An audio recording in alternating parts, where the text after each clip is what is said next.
So we have to understand that both society and policing evolve and change. And because we're usually behind the curve in law enforcement, we have to be able to become better acquainted with the society we serve.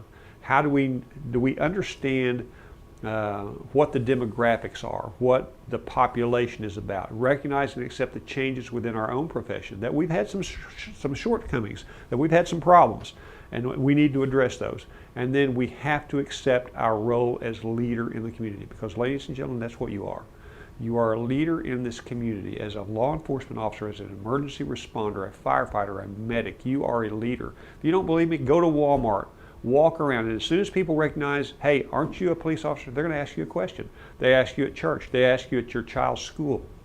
If you're a firefighter, if you're a medic, people ask your opinion. They want to know what you think. That's the true sign of a leader. It's the position that you hold, and we cannot betray this. We have got to do a better job, and we will when we learn this. One of the things that we have to discuss is that people have a preconceived notion or a mental model of other economic classes as well as the one that they're in.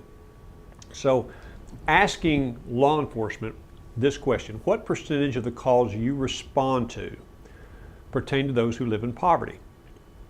And are your outcomes on the calls involving those in poverty as successful as they are with people in middle class or wealth? And if they're not, why not? So we understand that the poverty class generally has a greater demand on law enforcement services and police services. So we want to establish a mental model for understanding the economic realities of where we're living.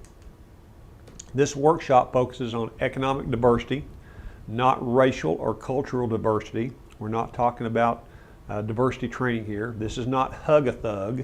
We're not going to make you soft and this is about understanding how people will most generally behave within their economic class. So we asked people who were living in poverty, what does your day look like? What does a typical day for you look like? And this is what they typically wrote down consistently.